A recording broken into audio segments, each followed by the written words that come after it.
Hello guys, welcome back to our tutorial My Education Support. Myself Anamika, and now we are talking about the group first elements and their physical properties. इसके पहले video में हमने बात किया था introduction of alkali metal and alkaline earth metal, और अब हम वन बाय वन उसके फिजिकल प्रॉपर्टीज, केमिकल प्रॉपर्टीज को ग्रुप वाइज देखेंगे। ओके, तो चलिए देख लेते हैं। ग्रुप फर्स्ट एलिमेंट्स है उसके बारे में थोड़ा सा बताया हुआ है, जिसे हम बोलते हैं अल्कली मेटल्स।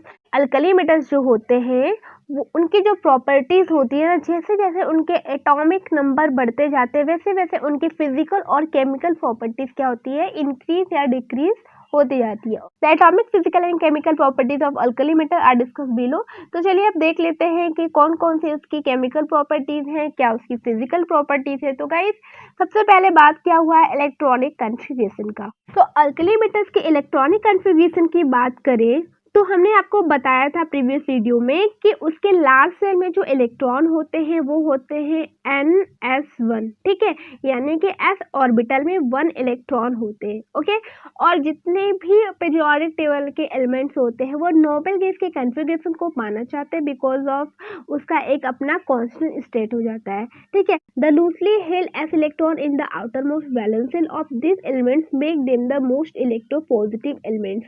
क्या देखिए बताया हुआ है कि ये जो होता है आपका S ऑर्बिटल में 1 इलेक्ट्रॉन जो होता है वो क्या करता है कि अपने इलेक्ट्रॉन को किसी और मेटल्स को दे देता है। ठीक है, तो गाइस देखिए ये देता इसलिए है क्योंकि उसको क्या चाहिए, इलेक्ट्रॉनिक कॉन्फ़िगरेशन जो होता है उसकी नोबेल गैस को बिलोंग्स करनी चाहिए। तो वो नोबेल गैस को पाने के लिए वो क्या करे, या तो वो एक इलेक्ट्रॉन को लेगा और नोबेल कॉन्फ़िगरेशन को पा जाएगा, या फिर एक इलेक्ट्रॉन को क्या करेगा, वो लॉस कर देगा। आपको पता होना चाहिए कि अपने एक इलेक्ट्रॉन को ये लॉस करके नोबेल गैस के कॉन्फ़िगरेशन को पा लेता है। तो गाइस देखिए, जब वो कोई भी एलिमेंट्स या कोई भी मेटल्स, नॉन मेटल जो भी हो, ठीक है, जब वो इलेक्ट्रॉन का लॉस करता है तो उस पे आता है पॉजिटिव चार्ज। अब आप बोलेंगे कि लॉस जब किया तो पॉजिटिव चार्ज क्यों आता है, बिकॉज इलेक्ट्रॉन पे चार्ज होता है नेगेटिव, और जब इलेक्ट्रॉन को लॉस किया जाता है तो उसकी नेगेटिविटी कम हुई, और जितनी नेगेटिविटी कम होती है उतनी ही पॉजिटिविटी बढ़ती है, इसलिए उसे बोलते हैं electropositive metals. They readily lose electron to give monovalent. Monovalent की बात क्या है, क्योंकि एक वैलेंसी का लॉस किया, मोनो मतलब 1 और वैलेंट मतलब वैलेंसीज की, एक वैलेंसी लॉस करके M+ आयन बनाता है। Hence they are never found in free state in nature। इसलिए जो पहला ग्रुप होता है S ब्लॉक एलिमेंट्स का वो कभी भी फ्री स्टेट में नहीं पाया जाता, यानी कि उसके कोई भी मेटल फ्री स्टेट में नहीं पाए जाते। ठीक है, चलिए देखिए इसके इलेक्ट्रॉनिक कॉन्फ़िगरेशन के बारे में बताया हुआ है। तो ये देखिए आपका इलेक्ट्रॉनिक कॉन्फ़िगरेशन अलग अलग एलिमेंट्स का दिया हुआ है। जैसे लिथियम है 1s2 2s1।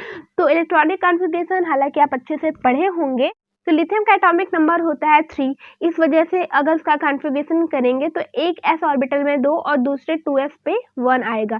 तो इस तरह से आपका लिथियम का हो गया, सेम सोडियम का होगा, और वैसे ही पोटेशियम, यानी कि सबके लार्ज शेल में जो होगा उसमें एक एक इलेक्ट्रॉन होगा। ओके, उसी तरह फ्रांसीसियम S1। ठीक है, तो इस तरह से आप इसके इलेक्ट्रॉनिक कॉन्फ़िगरेशन को देख के समझ गए होंगे, और आपको ये पता चल चुका होगा कि ये जो एलिमेंट्स होते हैं, यानी कि जो इसका मेटल होता है वो अपने एक इलेक्ट्रॉन का लॉस करके क्या करता है, M+ आयन यानी मोनोवैलेंट आयन बनाता है। चलिए बात कर लेते हैं एटॉमिक एंड आयनिक रेडियाई की। एटॉमिक आयनिक रेडियाई की बात करें तो जैसे जैसे इलेक्ट्रॉन यानी कि बोले तो एटॉमिक नंबर बढ़ता जाता है, वैसे वैसे जो हमारी रेडियाई होती है एटम की वो क्या होती है, बढ़ती जाती है। ये बात आप पहले समझ लीजिए। चलिए अब इसको थोड़ा एलोबरेट करते हैं और देखते हैं। देखिए ग्रुप में क्या होता है कि ग्रुप में जैसे जैसे एटॉमिक नंबर बढ़ेगा वैसे वैसे उसकी जो रेडियाई होगी वो बढ़ती जाएगी। गाइस, रेडियाई बढ़ने का मतलब यहाँ पे ये भी है कि इसके नंबर ऑफ सेल जो होंगे बढ़ते जाएंगे। ठीक है, नंबर ऑफ सेल जब बढ़ते जाएंगे तो इलेक्ट्रॉन भी इसमें बढ़ते जाएंगे। ठीक, इस वजह से इसकी जो रेडियस है वो बढ़ती जाएगी। अगर हम बात करें पीरियोडिक टेबल में पीरियड्स की, ठीक है, तो आपको पता है कि यहाँ पे आपका लेफ्ट साइड है, ये आपका राइट साइड है। इसमें क्या होगा कि नंबर ऑफ सेल जो होंगे वो इक्वल होते हैं। ठीक है, तो नंबर ऑफ सेल मान लीजिए कि आपका यहाँ पे 1 है तो इधर भी 1 होगा, इधर भी 1 होगा, इधर भी 1 होगा, और ऐसे यहाँ पे भी 1 होगा।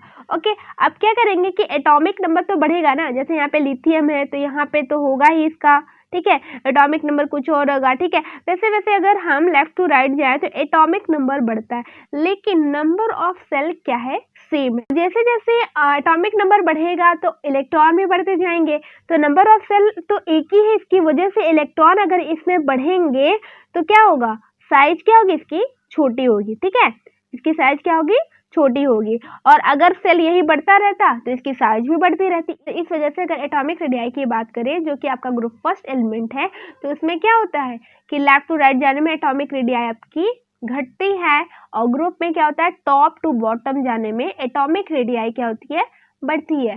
फाइन। तो आगे बात किया हुआ है कि आयनिक रेडियाई की, जिसमें बताओ कि the monovalent ion M+ are smaller than the parent atom. ठीक है, पेरेंट एटम से स्मॉलर इसलिए होता है बिकॉज आपको पता है कि लिथियम जो है उस पे आपका क्या है, लास्ट सेल में एक इलेक्ट्रॉन है। जब वो एक इलेक्ट्रॉन को लॉस कर देता है, ठीक है, अब तो इलेक्ट्रॉन को लॉस कर दिया, अब उसमें कोई भी इलेक्ट्रॉन नहीं रह गया, तो लिथियम प्लस इस पे आ गया, तो इसकी साइज क्या हो गई कि लेस देन हो गई आपके पेरेंट एटम से। Okay, the atomic and ionic radii of alkali metal increase on moving down the group. जैसा कि अभी मैंने आपको बताया कि ग्रुप में जाने पे क्या होता है कि रेडियाई बढ़ती है, तो आयनिक रेडियाई और एटॉमिक रेडियाई दोनों क्या होती है, ग्रुप में बढ़ती है। They increase in size while going from lithium to caesium. जैसे जैसे वो नीचे जाते हैं वैसे वैसे उनकी साइज बढ़ती है, बिकॉज नंबर ऑफ सेल भी बढ़ते रहते हैं। ओके, तो चलिए अब हम बात करते हैं आयोनाइजेशन इंथैल्पी के बारे में। तो बात कर लेते हैं आयोनाइजेशन इंथैल्पी की। आयोनाइजेशन इंथैल्पी होती है, या फिर कह सकते हैं वो एनर्जी होती है जब हम किसी भी एलिमेंट से उसके आउटर मोस्ट सेल से इलेक्ट्रॉन को निकालने के लिए जितनी एनर्जी की रिक्वायरमेंट करते हैं। ओके, तो अगर हम शॉर्ट में बात करें तो बोले कि required energy to remove the electron from their outer most shell. तो उसी के बारे में आगे डिस्कस किया हुआ है कि alkali metal are considerably low and decrease down the group from lithium to caesium. Ionization enthalpy क्या होता है, अल्कली मेटल्स में लो होता जाता है, यानी कि डिक्रीज करता जाता है जैसे जैसे हम उसके टॉप से बॉटम में आते हैं। ठीक है, यानी कि देखें तो लिथियम और सेजियम में, तो लिथियम की सबसे ज्यादा क्या होती है, आयोनाइजेशन एंथैल्पी होती है, जबकि सेजियम की सबसे कम होती है। गाइस, ये इसलिए होता है कि जैसे जैसे साइज बढ़ती जाती है, जब साइज बढ़ती जाएगी तो इलेक्ट्रॉन को निकालना जो होगा उतना ही आसान होता जाएगा, और जितना आसान होगा उतनी कम रिक्वायरमेंट होगी हमको आयोनाइजेशन एंथैल्पी की। तो इस वजह से क्या होता है कि सेल के बढ़ने की वजह से, या कह सकते हैं कि साइज के बढ़ने की वजह से आयोनाइजेशन एंथैल्पी जो होती है ग्रुप में टॉप से बॉटम जाने में डिक्रीज करती है। Okay, this is because of the effect of increasing size. देखिए आगे वही बात बताया हुआ है, output of the increasing nuclear charge and outer most electron is very well screen from the nuclear charge. क्या होता है कि न्यूक्लियर चार्ज यानी कि जो उसका न्यूक्लियस होता है और आउटर मोस्ट सेल में सेल बढ़ गई तो आउटर मोस्ट सेल में जो इलेक्ट्रॉन होगा उससे बहुत कम चार्ज होगा, जिसकी वजह से इलेक्ट्रॉन आसानी से क्या होगा, रिमूव हो जाएगा और हमें ज्यादा एंथैल्पी की जरूरत नहीं पड़ेगी। तो चलिए अब बात करते हैं नेक्स्ट वन की, जो कि है हाइड्रेशन एंथैल्पी। अब आप पूछेंगे कि हाइड्रेशन एंथैल्पी क्या होती है, तो अगर हम बोले हाइड्रेशन डैम, इसका मतलब क्या है, वाटर ड्रॉपलेट की बात कर रहा है। ठीक है, तो वाटर से रिएक्शन जो हो रहा है इस अल्कली मेटल का, वो क्या होता है कि ग्रुप में डिक्रीज होता है। ठीक, अब आप पूछेंगे कि ग्रुप में डिक्रीज क्यों हो रहा है टॉप से बॉटम जाने। अगर हम बोले कि वाटर का ड्रॉपलेट उस एलिमेंट्स के ऊपर डाले तो जितना वो कवर करेगा, ठीक है, अगर हम बोले कि ये देखिए आपका मेटल है, ठीक है, ये मेटल है, अगर हम वाटर ड्रॉपलेट इसके ऊपर डालेंगे तो जितना छोटा रहेगा उतना ज्यादा वो उसको एब्जॉर्ब करेगा। ठीक है, लेकिन अगर हम बोले कि आगे हम सेजियम की बात करें, मान लीजिए ये लिथियम था, ठीक है, जिसकी साइज छोटी, वाटर ड्रॉपलेट आसानी से एब्जॉर्ब कर लिया। ठीक है, अगर हम बात करें सेजियम की तो उसकी साइज काफी बड़ी है और जब हम ड्रॉपलेट्स उस पर डालेंगे तो कुछ ही पार्ट कवर कर पाएगी। जब वो कुछ ही पार्ट कवर कर पाएगी तो हाइड्रेशन एंथैल्पी की वजह से इसकी कम होगी, जिसके बारे में अभी बताया हुआ कि the hydration enthalpy of alkali metals and decrease with increase in ionic size. Okay, यानी कि लिथियम की सबसे ज्यादा होगी और सेजियम की सबसे कम होगी। Lithium has maximum degree of hydration, lithium के पास क्या होती है, मैक्सिमम डिग्री ऑफ हाइड्रेशन होती है, बिकॉज इनकी साइज बहुत छोटी होती है, इसलिए लिथियम सॉल्ट जो होता है ज्यादा हाइड्रेटेड होता है। और लिथियम क्लोराइड प्लस DOS2H2O एक एग्जाम्पल के फॉर्म में देकर आपको समझाया हुआ है। ओके, तो चलिए अभी फिजिकल प्रॉपर्टीज के बारे में भी देख लेते हैं। Physical properties, all the alkali metal are silvery white soft and light metal. जितने भी अल्कली मेटल्स क्या होते हैं वो सिल्वरी वाइट होते हैं, सॉफ्ट होते हैं और क्या होते हैं, लाइट होते हैं। ठीक, because of the large size this elements have low density which increase down the group from lithium to selenium. तो अगर हम बात करें लिथियम टू सेलेनियम यानी ग्रुप में टॉप से बॉटम जाने में डेंसिटी जो होती है इंक्रीज करती जाती है। और अगर आप पूछेंगे कि वॉल्यूम तो बढ़ता जाता है क्योंकि रेडियस बढ़ती जाती है तो डेंसिटी तो डिक्रीज होनी चाहिए, बट ऐसा नहीं होता है। ऐसा इसलिए नहीं होता है बिकॉज जो डेंसिटी होती है डायरेक्टली प्रोपोर्शनल टू मास होती है और मास का इफेक्ट जो होता है वॉल्यूम से ज़्यादा होता है, इसलिए डेंसिटी ज़्यादा होती है। However, potassium is lighter than sodium. अब देखेंगे आप कि पोटेशियम जो होता है वो लाइटर होता है देन किसके, सोडियम के। तो आपको ये बात बहुत ही पॉइंट करने वाली है कि सोडियम जो होता है वो पोटेशियम के पहले आता है। पोटेशियम का साइज ज़्यादा है, पोटेशियम का इलेक्ट्रॉनिक कन्फिगरेशन में अगर देखे करके तो इलेक्ट्रॉन भी ज़्यादा है, तो उस हिसाब से पोटेशियम आपका ज़्यादा भारी होना चाहिए, लेकिन ऐसा नहीं होता है। सोडियम जो होता है वो ज़्यादा भारी होता है in comparison to the potassium, because potassium की साइज जो होती है अचानक बहुत ज़्यादा इंक्रीज कर जाती है in comparison to the sodium.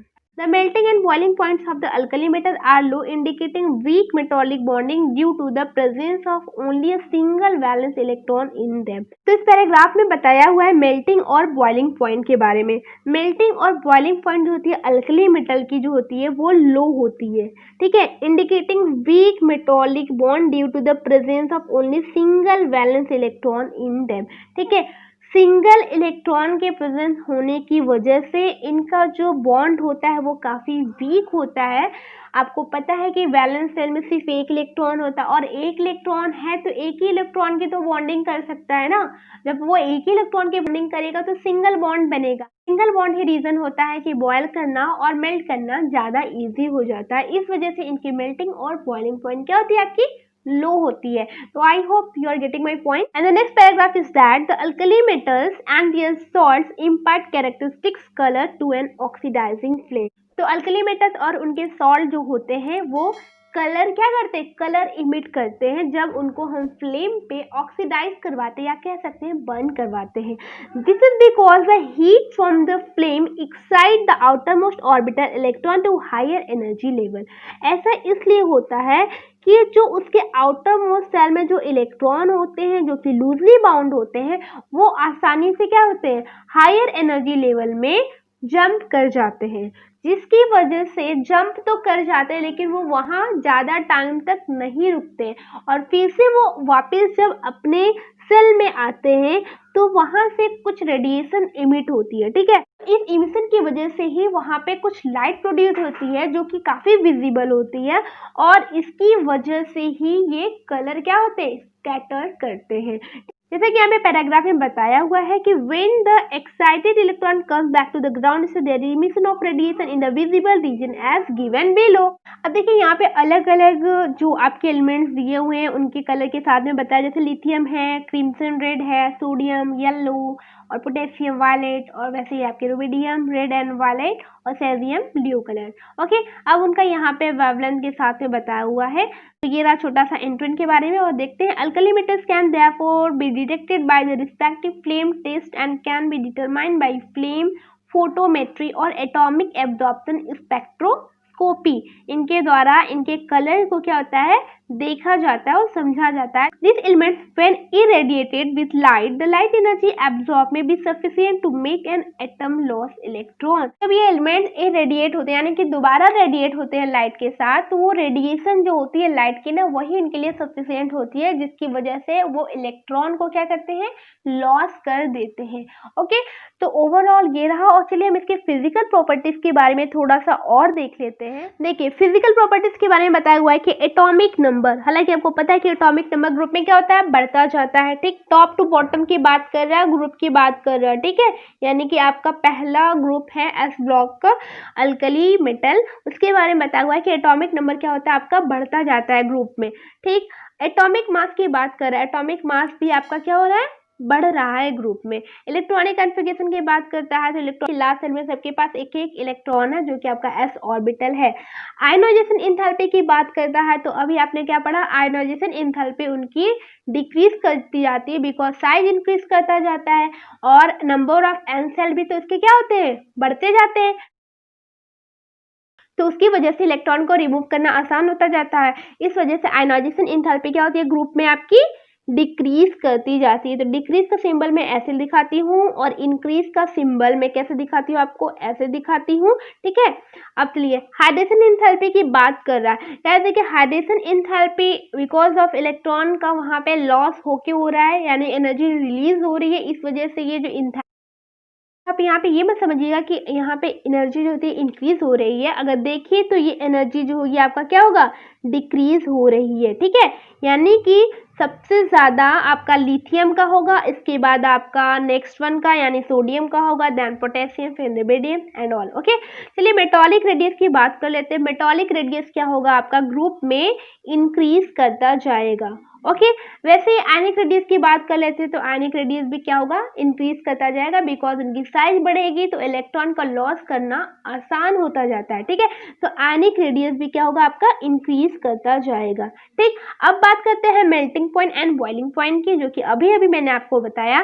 तो मेल्टिंग पॉइंट क्या होगा आपका, डिक्रीज करता जाएगा। डिक्रीज इसलिए करेगा क्योंकि उन पे जो आपका न्यूक्लियस होगा, वैलेंस सेल में जो इलेक्ट्रॉन होगा, उनके बीच में जो बॉन्डिंग होगी या फिर कह सकते हैं जो उन पे फोर्स लगेगा वो बहुत कम लगेगा, जिसकी वजह से वो आसानी से टूट जाएंगे, यानी कि आसानी से इलेक्ट्रॉन का लॉस करता जाएगा। इस वजह से मेल्टिंग पॉइंट जो होगी ग्रुप में वो भी आपकी क्या होगी, डिक्रीज होगी।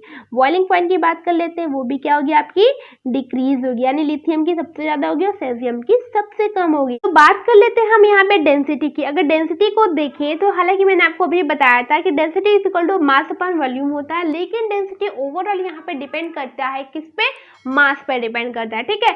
तो जैसे जैसे मास बढ़ता जाएगा वैसे वैसे डेंसिटी आपकी बढ़ती जाएगी।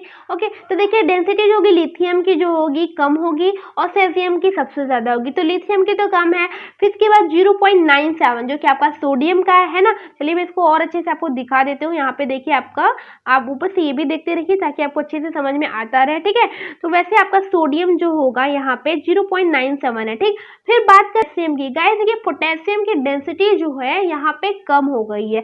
अब आप सोचेंगे कि ऐसा क्यों है, तो ऐसा इसलिए होता है गाइस कि एटॉमिक नंबर अगर हम सोडियम का देखें तो 11 है, जबकि पोटेशियम का 19 है। अचानक से साइज बढ़ने की वजह से मास का इफेक्ट नहीं दिख पाता है। और अब बात करते हैं साइज जब बढ़ गई तो साइज बढ़ने की वजह से डेंसिटी कम हो जाएगी, इस वजह से आपका जो पोटेशियम है उसकी साइज क्या होती है, कम हो जाती है।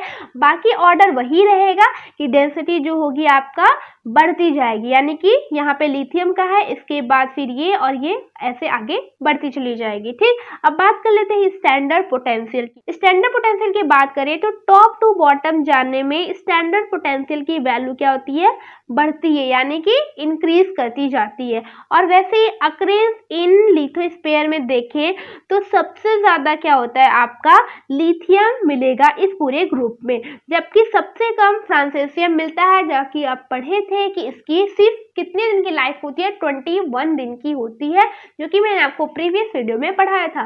ओके, तो गाइस होप सो आप टॉपिक को समझ पाए होंगे, और अगर फिर भी आपको कोई क्वेरी है तो आप हमसे कमेंट सेक्शन में पूछ सकते हैं। और अगर आप हमारे चैनल में पहली बार विजिट करने आए हैं तो हमारे चैनल को सब्सक्राइब कीजिए, वीडियो को लाइक कीजिए, दोस्तों के साथ शेयर कीजिए। फिर मिलते हैं अपने नेक्स्ट टॉपिक की वीडियो के साथ, तब तक के लिए bye bye and take care.